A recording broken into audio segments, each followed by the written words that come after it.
Yes ma'am, black black आ रहा है।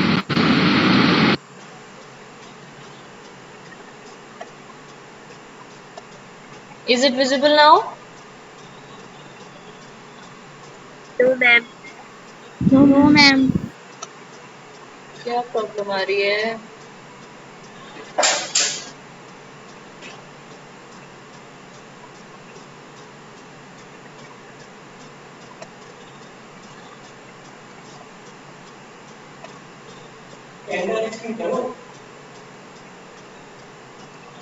कर दिया ऐसे।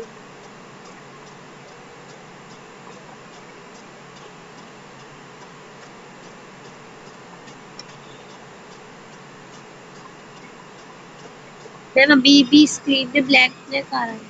मैम अब हो रही है। मैम अब हो रही है। मैम अब हो रही है स्क्रीन पे जी। Okay. Okay, let's start. So chapter 3 का नाम है अंडरस्टैंडिंग क्वाड्रिलेटरल्स। और इस चैप्टर में आपने पढ़ा होगा, हम क्या कर रहे हैं, हम रिवीजन कर रहे हैं। सो बेसिकली मैं एक्सपेक्ट कर रही हूँ कि आप लोगों को थोड़ी बेसिक नॉलेज इसके बारे में होगी। क्वाड्रिलेटरल्स चैप्टर का नाम है अंडरस्टैंडिंग क्वाड्रिलेटरल्स। एंड क्वाड्रिलेटरल्स आप पहले पढ़ चुके हो, राइट? पहले प्रीवियस क्लासेस में आप पढ़ चुके हो। तो क्वाड्रिलेटरल क्या होता है बेटा? कोई भी पॉलीगन जिसकी 4 साइड्स होती हैं। तो क्वाड मीन्स 4 होता है, तो जिसकी 4 साइड हो उसको हम क्वाड्रिलेटरल बोलते हैं। Lateral mean side, right? तो यहाँ पे हम बात करते हैं क्वाड्रिलेटरल्स के टाइप की। और उससे स्टार्ट करने से पहले आपने इनिशियली क्या समझा होगा? कर्व्स के बारे में समझा होगा। देखो यहाँ पे आपको नजर आ रहा है आपके पेज नंबर, जो चैप्टर का इनिशियल इंट्रोडक्शन पेज है, इसमें आप देख रहे हो एक टेबल यहाँ पर गिवन है, जिसमें आपको अलग अलग तरीके के कर्व्स बताएं कि सिंपल कर्व क्या होते हैं, है ना? जो सिंपल कर्व नहीं होते हैं वो कर्व उनको कैसे हम आइडेंटिफाई करते हैं, क्लोज्ड कर्व क्या होते हैं। तो ये सब आपको इस एग्जाम्पल समझाया है। बेटा एक तो टाइम से ऐड हो जाया करो, देखो कितनी प्रॉब्लम होती है, अब मुझे फिर से वो करना पड़ेगा। तो यहाँ पे देखिए ये एक ओपन कर्व है। ओपन कर्व कौन सा कर्व होता है? जो अपने इनिशियल पॉइंट से जिसका एंडिंग पॉइंट ज्वाइन ना हो। जैसे कि ये अगर आप इसमें कलर भरो तो ये इसमें कलर आप फिल नहीं कर पाओगे, ठीक है? आपने कभी अगर एमएस पेंट में ड्राइंग की हो तो आपने देखा होगा कि जहाँ वहाँ पे हम अगर ऐसी कोई भी फिगर बनाए जो कहीं से भी थोड़ी सी भी खुली हो तो उसमें आप कलर फिल नहीं कर पाते हो, राइट? वो लेता ही नहीं, एक्सेप्ट ही नहीं करता है उसको। तो ऐसा कोई भी कर्व जो पूरी तरीके से बंद ना हो उसे ओपन कर्व कहते हैं। और जो पूरी तरीके से बंद हो, जिसका एंड पॉइंट, इनिशियल पॉइंट और एंड पॉइंट सेम है, that will be a closed curve. बात आती है सिंपल Closed कर्व की। curve. हाँ, बात आती है सिंपल कर्व की।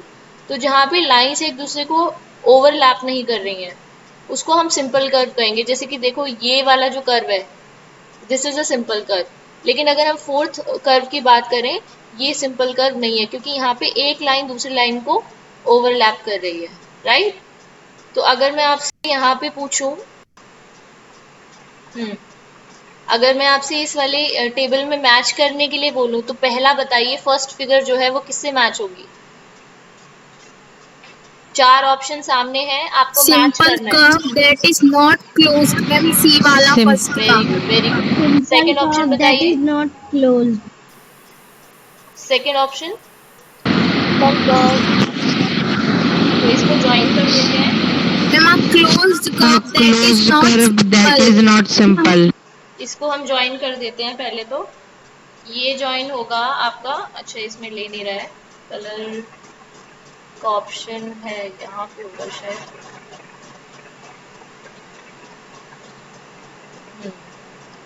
ये ज्वाइन किससे होगा? ये इस वाली लाइन से ज्वाइन होगा। Sorry, simple curve that is not close C से ज्वाइन होगा। एक मिनट, Yes ma'am. ठीक है। अच्छा, सेकंड वाला किससे ज्वाइन होगा? पहले तो ये बताइए सिंपल है या नहीं है? मैम 20. मैम नहीं है. नहीं है, तो नो किससे ज्वाइन मैम। होगा? मैम B से a closed curve that is not simple. A closed curve that is not simple. Are you sure it is a closed curve? अच्छा, सी ऑप्शन बताइए, थर्ड ऑप्शन बताइए, third बताइए, third किससे match होगा? Simple closed curve. Simple close curve, very good. Not fourth a option, simple fourth curve. Option. Not a simple not a simple curve. बेटा ये आपका होगा, क्लोज तो है, ये नॉट अ पूरी तरीके मैम से क्लोज्ड सिंपल है। कर्व दैट हाँ, क्लोज तो है लेकिन ये सिंपल नहीं है, ठीक है। और सेकंड जो आपने छोड़ दिया था वो basically just it's a curve but it's not a simple curve, so not a simple curve, ये इससे मैच हो जाएगा। समझ में आया सभी बच्चों को? डिफरेंस समझ में आया? Simple, closed, not simple, open, right. चलो आगे बढ़ते हैं। ओके, पॉलीगन्स की बात अगर हम करें, देखिए पॉलीगन्स बेसिकली यहाँ पे आप डेफिनेशन पढ़ सकते हो। एक simple closed curve, simple closed curve तो सभी को पता है, जैसे कि ये वाला कर्व। हाँ ठीक है सर, जैसे ये जो कर्व है, सर्कल जो कर्व है, ये एक सिंपल क्लोज्ड कर्व है। तो पॉलीगन्स में इन्होंने क्या बोला है कि कोई भी सिंपल क्लोज्ड कर्व जो सिर्फ लाइन सेगमेंट से मिलकर बना हो, उसको हम पॉलीगन कहते हैं। तो यहाँ पे अगर हम अपना एग्जाम्पल नंबर 3 देखें, इसमें ये सिंपल क्लोज कर्व था, राइट, लेकिन ये लाइन सेगमेंट से मिलकर नहीं बना है, तो क्या ये पॉलीगन होगा? No ma'am. ये तो नो मैम। इसमें नो लाइन मैम। सेगमेंट्स नहीं है, राइट। तो लाइन सेगमेंट से मिलकर जो क्लोज्ड कर्व बनता है उसको हम पॉलीगन कहते हैं। फॉर एग्जांपल आप यहाँ पे देख सकते हो, फिगर्स कुछ दी हुई हैं आपकी, कर्व्स दैट आर पॉलीगन। तो ये एक शेप आपको दी हुई है, ये शेप दी हुई है और ये शेप दी हुई है। रेक्टेंगुलर, बेसिकली रेक्टेंगुलर शेप्स जो होती हैं, स्क्वायर शेप्स होती हैं, ट्रायंगुलर शेप्स होती हैं, ये सारे के सारे पॉलीगन्स होते हैं। इवन ये वाली शेप जो है, ये कर्व जो है आपके पास, ये भी एक पॉलीगन है, क्योंकि ये लाइन सेगमेंट से मिलकर बना है। लेकिन ये रेगुलर पॉलीगन नहीं है, मतलब नॉर्मल पॉलीगन नहीं है जो आप देखते हो, ये कुछ अलग तरह का पॉलीगन है। इसके बारे में हम अभी आगे पढ़ेंगे, पॉलीगन्स भी अलग अलग टाइप के होते हैं, ठीक है। तो चलिए आगे बढ़ते हैं। अच्छा, अगर इनकी बात करें हम, यहाँ पर ये वाले जो एग्जांपल्स आपको दिए हुए हैं, ये ऐसे कर्व्स हैं जो पॉलीगन्स नहीं है। तो देखिए, आप आराम से देख सकते हो, यहाँ पे इजीली आइडेंटिफाई कर सकते हो, डिफरेंशिएट कर सकते हो दोनों के बीच में। क्या अंतर नजर आया आपको? क्या डिफरेंस नजर आया? आप ही बताइए। बने तो ये भी लाइन सेगमेंट से मिलकर है, मैम ये ये वाले ओपन कर्व्स। भी और मैम लाइन से बने। हाँ, ये ओवरलैप कर रहे हैं या तो, या फिर ये क्लोज नहीं है, ठीक है। जो ओवरलैप नहीं कर रहे वो क्लोज्ड नहीं है पूरी तरीके से, तो इसीलिए ये पॉलीगन्स नहीं है। आप इजीली आइडेंटिफाई कर सकते हो। नेक्स्ट देखते हैं, देखिए क्लासिफिकेशन ऑफ पॉलीगन। पॉलीगन में सबसे छोटा पॉलीगन जो होता है, जो पॉसिबल पॉलीगन है, वो है नंबर ऑफ साइड्स जिसकी 3 साइड्स वाला पॉलीगन, जैसे कि ट्राइंगल, ठीक है। तो ट्राइंगल जो है वो सबसे छोटा पॉलीगन होता है बेटा आपका, 3 साइड्स वाला पॉलीगन। इसकी फिगर आप यहाँ पे देख सकते हो सामने। 4 साइड्स अगर हो पॉलीगन की तो उसको क्या कहेंगे हम? क्वाड्रिलेटरल, ठीक है। अभी क्वाड्रिलेटरल के भी, हाँ, क्वाड्रिलेटरल। क्वाड्रिलेटरल के भी बहुत सारे टाइप्स होते हैं। क्वाड्रिलेटरल में पैरेललोग्राम होते हैं, रेक्टेंगल, स्क्वायर, रोम्बस, काइट, ये सब क्वाड्रिलेटरल होते हैं, ठीक है। तो चलिए आगे बढ़ते हैं। अगर 5 साइड्स हों आपके पॉलीगन की, 5 साइड्स हों, तो उस पॉलीगन को हम कहेंगे पेंटागन, ठीक है। सामने एग्जाम्पल आप देख सकते हो, शेप कैसी होती है इसकी, कुछ इस तरह से दिखता है ये। अच्छा, इसके बाद में 6 साइड्स वाले पॉलीगन को हम कहते हैं हेक्सागन, ठीक है। 7 साइड्स वाले पॉलीगन को हम कहते हैं हेप्टागन, और 8 साइड्स वाले पॉलीगन को हम कहते हैं ऑक्टागन, ठीक है। 9 साइड्स वाले पॉलीगन को हम कहते हैं नॉनागन, और 10 साइड्स वाले पॉलीगन को हम कहते हैं डेकागन। तो इस तरीके से ये नंबर ऑफ साइड्स के अकॉर्डिंग इनके नेम चेंज होते रहते हैं, और जितनी उसकी साइड्स होंगी उसके हिसाब से उसके वर्टिसेस होंगे। अच्छा, वर्टिसेस किन्हें कहते हैं ये भी देख लेते हैं।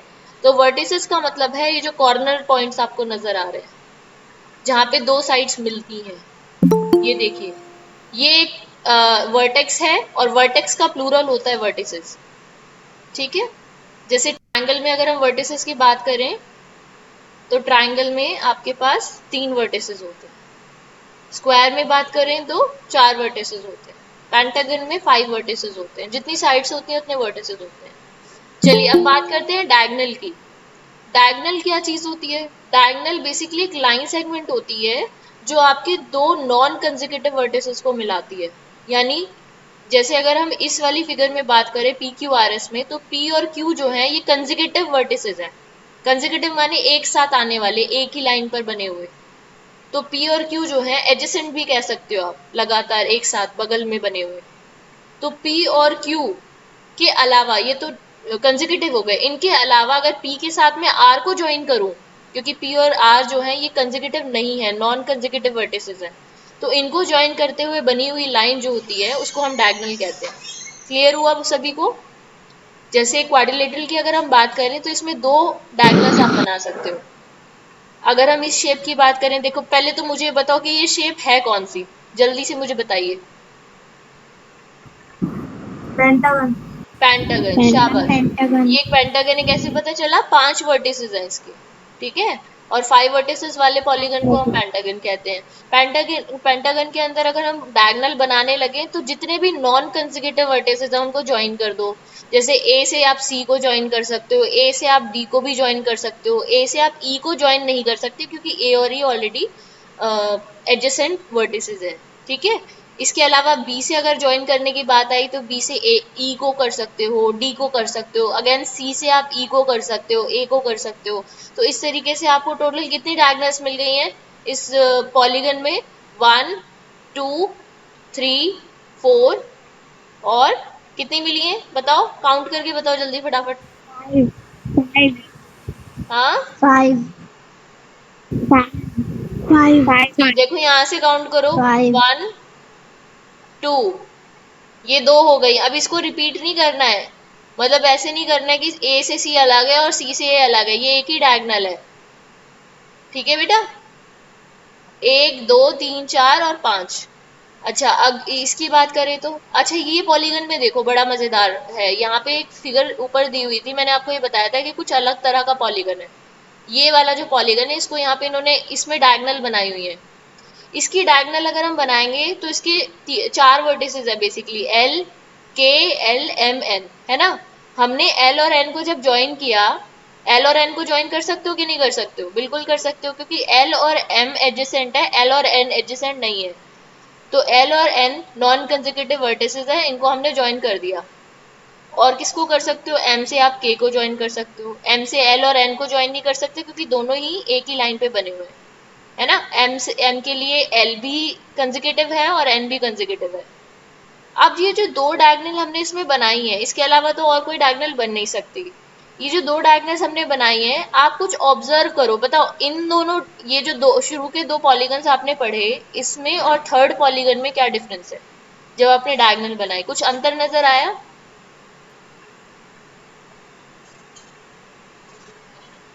कुछ अलग बात नजर आई आपको? की आवाज बीच बीच में रुक रही है। वॉइस रुक रही है? किसी किसी को समझ आया पूरा जो मैंने अभी बोला? क्लियरली सुनाई दिया मतलब? Yes ma'am. हाँ अब बताओ जरा, ये जो मैम थर्ड अभी फिगर, बीच बीच में रुक। थर्ड फिगर जो है बेटा, कोई बात नहीं, आपके यहाँ नेटवर्क में इशू होगा। थर्ड फिगर जो है इसकी diagonal, ma'am voice is not clear. Voice is not clear बेटा, मैं तो बहुत जोर से बात कर रही हूँ। चलो मैं दोबारा रिपीट करती हूँ, अभी सुनाई दे रहा है क्लियरली? ये बताइए।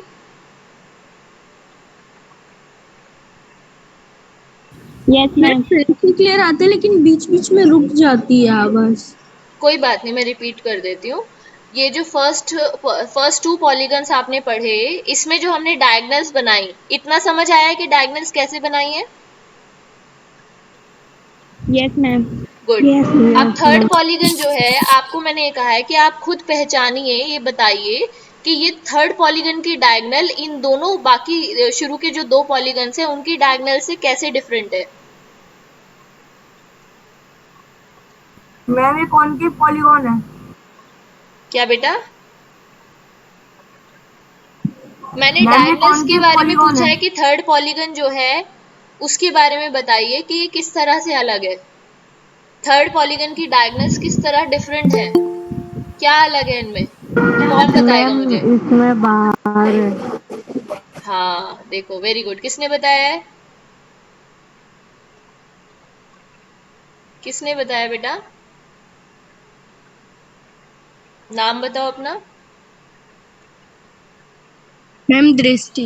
दृष्टि, बिल्कुल ठीक बताया है। ये जो डायगनल है इसमें बाहर बनी हुई है डायगनल, जबकि बाकी जो शुरू के दो पॉलीगन्स हमने देखे थे उसमें सारी डायगनल्स पॉलीगन के अंदर थी, इंटीरियर में थी। अब आप पूछोगे मैम ये इंटीरियर क्या होता है, ये नया वर्ड आपने यूज किया इंटीरियर, ये क्या चीज है? तो इसको समझने के लिए आप नीचे फिगर देखिए, फिगर 3.2। इसमें आपने एक ये शेप बनाई हुई है और उसको मैंने आपको कहा कि इसके इंटीरियर को कलर करो। तो इंटीरियर का मतलब हो गया कि आप उस शेप की जो बाउंड्री है उसके अंदर ही रहेंगे, उसके अंदर ही कलर करेंगे। That will be the interior of that shape. अगर हम एक्सटीरियर की बात करें तो उसके इंटीरियर को छोड़ के बाकी जितना भी स्पेस है उसके आसपास, यानी उसकी बाउंड्री के बाहर वाला जितना भी स्पेस है उसको आप एक्सटीरियर कहोगे। और एक्सटीरियर की तो कोई बाउंड्री होगी नहीं, एक्सटीरियर मतलब उसको छोड़ के, उसके अंदर का स्पेस छोड़ के सब कुछ। ठीक है। तो अगर डायगोनल आपकी पॉलीगन के अंदर ही बनती हैं, इंटीरियर में ही बनती हैं सारी डायगोनल्स किसी भी पॉलीगन की, तो उस पॉलीगन को हम कौन से पॉलीगन कहते हैं बताओ? किसने पढ़े हैं? किसी को पता है? ये जो शुरू के दो पॉलीगन्स आपको दिए हुए हैं, एक रेक्टेंगल दिया हुआ था और एक पेंटागन दिया हुआ था, है ना? ये कैसे पॉलीगन है बेटा? ये कॉन्वेक्स पॉलीगन है, कॉन्वेक्स पॉलीगन। ठीक है, ध्यान रखना ये चीज। ऐसे पॉलीगन्स, और यही पॉलीगन्स हम ज्यादातर यूज करते हैं अपने जो ज्योमेट्री वगैरह में बनाते हैं, जनरली इनके बारे में स्टडी हम इन्हीं को डिटेल में करते हैं। कॉन्वेक्स पॉलीगन्स जो होते हैं वो ऐसे पॉलीगन्स होते हैं जिनकी डायगोनल्स, जितनी भी डायगोनल्स हैं वो सारी की सारी उसके इंटीरियर में ही होती है। जबकि ये वाला जो पॉलीगन है थर्ड वन, ये आपका कॉनकेव पॉलीगन है, क्योंकि इसकी एक डायगोनल एक्सटीरियर में है। ठीक है, समझ में आया सभी को? बोलो। Ma'am yes yes. Very good, ठीक है। अब देखो कुछ एग्जांपल्स आपको यहाँ पे दिए हुए हैं डिफरेंशिएट करने के लिए।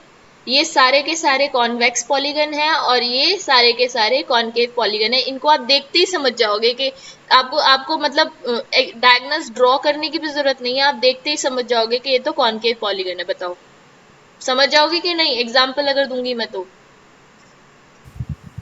Yes ma'am. Yes ma'am. Very good, ठीक है। चलो अब बात करते हैं बेटा रेगुलर और इरेगुलर पॉलीगन्स के बारे में। तो एक चीज मैं आपको समझाती हूँ, देखो यहाँ पे स्क्रीन पे देखिए।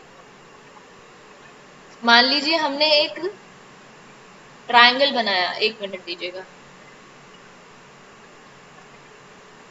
हाँ, मान लीजिए हमने एक ट्रायंगल बनाया है ये, ठीक है।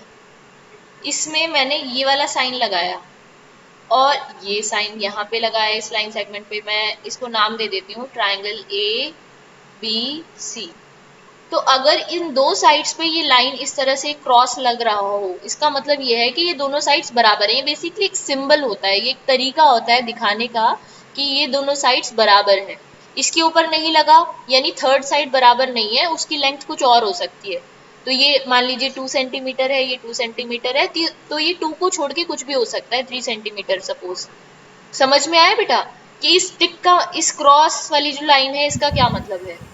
अच्छा एक और बात समझिए। मान लीजिए आपके पास एक रेक्टेंगल है, ये रेक्टेंगल हमने बनाया, ठीक है। रेक्टेंगल में क्या होता है, ऑपोजिट साइड्स बराबर होती हैं। तो ये वाली साइड इसके बराबर होगी और ये वाली साइड इसके बराबर होगी।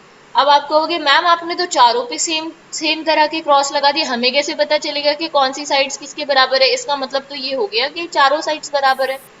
तो नहीं बेटा, हम क्या करेंगे, इस पे डबल लगा देंगे।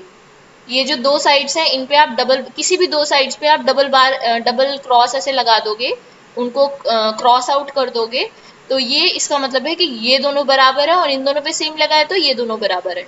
बताओ डिफरेंस समझ में आया या तरीका समझ में आया, हम कैसे इक्वल साइड्स कैसे रिप्रेजेंट करते हैं, है ना? हाँ, इसी तरीके से बेटा एंगल्स को रिप्रेजेंट करने का भी ऐसा ही तरीका होता है। देखिए मान लीजिए ये वाली साइड्स, ये दोनों साइड्स बराबर है, ठीक है। तो ये वाला एंगल और ये वाला एंगल, अब दोनों पे मैंने ये साइन लगा दिया एक जैसा, यानी ये दोनों एंगल्स क्या है हमारे, बराबर है। अगर मान लो इस पे ऐसा लगा होता और इन दोनों पे ऐसा लगा होता, ऐसे, यानी ये दोनों बराबर है पर ये वाला जो एंगल है ये डिफरेंट है। समझ में आया? यस और अगर Yes, ma'am. तीनों पे ऐसे होता डबल एंगल इस तरीके से, यानी तीनों एंगल्स बराबर हैं, और तीनों एंगल्स और तीनों साइड्स किस में होती हैं बराबर? कौन से ट्रायंगल में होती हैं? triangle. इक्विलेटरल। वेरी गुड, शाबाश। ठीक है, अब हम बात करते हैं अपने मेन पॉइंट पर वापस आते हैं। मान लीजिए हमारे पास एक ऐसा ट्रायंगल है, ये हमारे पास एक ऐसा ट्रायंगल है जिसकी तीनों साइड्स बराबर हैं। ऑब्वियसली तीनों एंगल्स भी बराबर होंगे अगर साइड्स बराबर हैं तो जिसकी तीनों साइड्स बराबर हैं ऐसा पॉलीगन, या जिसकी सारी साइड्स बराबर हैं ऐसे पॉलीगन को हम कहते हैं बेटा रेगुलर पॉलीगन। ठीक है, इनको Regular हम कहते हैं polygon. Regular polygon. और जिसकी साइड्स बराबर नहीं होती हैं, सारी साइड्स बराबर नहीं होती हैं, उनको हम कहते हैं इरेगुलर पॉलीगन। अगर हम रेगुलर पॉलीगन की बात करें, अगर हम रेगुलर पॉलीगन की बात करें तो आप मुझे बताइए कि क्या आप ऐसे किसी पॉलीगन को जानते हैं जिसकी सारी साइड्स बराबर हो? Square. स्क्वायर, शाबाश। उससे पहले तीन साइड्स वाला रेगुलर पॉलीगन क्या होगा? Triangle. कौन सा ट्राइंगल? कौन सा triangle? Equilateral equilateral triangle. Triangle, शाबाश। यस, ठीक है। और अगर फोर साइड्स वाले रेगुलर पॉलीगन की बात करें तो स्क्वायर, शाबाश। और अगर फाइव साइड्स वाले रेगुलर पॉलीगन की बात करें तो कौन सा पेंटागन? कौन सा pentagon? Regular pentagon. Regular point, हाँ, इनके आगे हमें रेगुलर वर्ड लगाना पड़ेगा। रेगुलर पेंटागन का मतलब है, पेंटागन तो कैसा भी हो सकता है ना, लेकिन रेगुलर पेंटागन का मतलब है ऐसा पेंटागन जिसकी सारी साइड्स बराबर हो। आया समझ में? Yes, ठीक ma'am. है। और अगर ऐसा हेक्सागन जिसकी सारी साइड्स बराबर हो उसको क्या बोलेंगे? Regular hexagon. रेगुलर हेक्सागन, शाबाश। ठीक है। अच्छा, अगर मैं आपसे पूछूं कि बताओ आइसोसेलेस ट्राइंगल कैसा पॉलीगन होगा? Two sides equal. Irregular two sides, polygon. हाँ, टू साइड्स तो बराबर होती हैं, लेकिन क्या कहेंगे उसे? रेगुलर होगा, इरेगुलर होगा? Irregular polygon. वेरी गुड, ठीक है। उसको हम ऐसे रिप्रेजेंट कर सकते हैं, जैसे ये है राइट एंगल ट्राइंगल है आपका। राइट एंगल ट्राइंगल में जनरली क्या होता है कि दो साइड्स, जनरली क्या हमेशा ही ऐसा होता है कि दो साइड्स आपकी अलग हैं, वो सेम भी हो सकती हैं, और थर्ड साइड लंबी होती है, हाइपोटेनस जो होता है वो लंबा होता है, लॉन्ग होता है। ऑब्वियसली तीनों साइड्स इसकी बराबर नहीं हो पाएंगी। ठीक है, तो ये आपका इरेगुलर पॉलीगन बन जाएगा। रेक्टेंगल के केस में भी ऐसा होता है कि ऑपोजिट साइड्स बराबर होती हैं बट चारों साइड्स बराबर नहीं होती हैं, तो ये भी आपका एक इरेगुलर पॉलीगन है। क्लियर हुआ सभी को? Yes, ma'am. गुड, आगे देखते हैं। चलो, angle sum property. Angle sum property बड़ी इंटरेस्टिंग प्रॉपर्टी है बेटा, आप हमेशा यूज में आएगी आपके आगे। पहले ये बताओ, ये नोट कर लिया आपने जो मैंने अभी समझाया? Yes, ma'am. ठीक है, मैम अभी नहीं किया। अब मैंने इरेज कर दिया, पहले बोलना चाहिए था। एनीवे, वो बुक में ही लिखा हुआ है, वही मैंने एक्सप्लेन किया है, वहां से आप नोट कर सकते हो। एंगल सम प्रॉपर्टी के बारे में समझते हैं बेटा, क्या होती है angle sum property? Angle sum property basically, अगर आप ट्रायंगल की बात करो, ठीक है, ट्रायंगल के तीनों एंगल्स का सम आपको पता है कितना होता है? Yes, ma'am. कितना होता है बेटा? 180 डिग्री। 180 डिग्री, जी, 180 degree. बिल्कुल, ठीक है। अच्छा, अगर हम बात करें स्क्वायर की या रेक्टेंगल की, उसके चार एंगल्स होते हैं, चारों एंगल्स का सम कितना होता है? 360 360 डिग्री, 360. ठीक है। 360 degree. हाँ बेटा, इस आप देखिए, एक एक्टिविटी मैं आपको कराऊंगी, ये हम बाद में करेंगे, एक एक्टिविटी करेंगे, आप खुद ट्राई करना है इसे। पेज नंबर, कौन सा पेज नंबर है ये? 40, पेज नंबर 40 पे आपको ये एक्टिविटी दी हुई है, इसको पढ़िएगा और इसको ट्राई कीजिएगा। यहाँ से आपको एक चीज पता चलेगी, एंगल सम प्रॉपर्टी की डेरिवेशन है बेसिकली, आपको ये पता चलेगा कि किसी भी पॉलीगन के, और यहाँ हम बात कर रहे हैं कौन से एंगल्स की? अंदर के एंगल्स की, इंटीरियर एंगल्स की। इंटीरियर एंगल्स और एक्सटीरियर एंगल्स अलग अलग होते हैं, तो इंटीरियर एंगल्स की बात कर रहे हैं कि अगर कोई भी पॉलीगन आपके पास है, उसके आप total angles, total interior angles जो है, अंदर के जितने भी इंटीरियर एंगल्स हैं, उन सब का सम आप डायरेक्टली एक फॉर्मूले के थ्रू निकाल सकते हैं। अब वो फॉर्मूला क्या है और वो कहाँ से आया उसको सब? 180 degree. हाँ, very good, very good. n-2 bracket close 180 into 180, 180 ठीक 180 है। डिग्री। हाँ, जहाँ पे n क्या है, n है नंबर ऑफ साइड्स, और नंबर ये ऑफ क्या है, साइड। ये किस चीज के लिए फॉर्मूला है, ये है सम ऑफ, आप नोट कर लीजिएगा, sum of all interior angles, sum of और ऑल इसको interior angles of a polygon, of a polygon. यहाँ पे आप n की वैल्यू कुछ भी डालो, जैसे अगर ट्राइंगल के केस में हम देखें तो n कितना है ट्राइंगल के लिए, n की वैल्यू है 3, तो यहाँ पे आप लिखोगे 3 minus 2 into 180 degree, it will be 1 into 180 degree, which is equal to again 180 degree. तो आ गया ना 180 डिग्री टोटल 180 सम। डिग्री। इसी तरीके से यस अगर n मैम। की वैल्यू 4 हो तो यहाँ आपको मिलेगा 4 minus 2 into 180 degree, 4 minus 2 which is into equal to 180 360 degree। Degree, 2 into 180 to degree. Into 2 180 into degree which is 180 equal to degree। 360 degree, ठीक है। इसी तरीके से आप हेप्टागन, ऑक्टागन, किसी का भी आप टोटल सम निकाल सकते हो इंटीरियर एंगल्स का।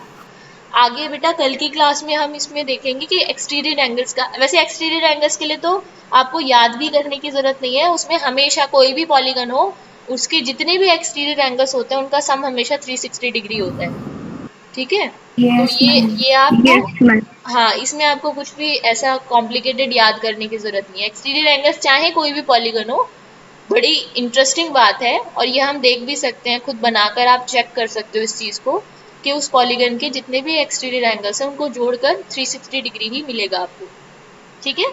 बाकी आगे का यस। काम हम कल की क्लास में कंटिन्यू करेंगे। आई होप जो हमने आज पढ़ा वो आपको अच्छे से समझ में आया हो। किसी का कोई डाउट है? No ma'am. No ma'am. Good, no चलो see you ma'am. In next class and bye bye. Thank you, ma'am, for teaching today. Ma'am okay. Bye, ma'am. Thank you, ma'am, for teaching.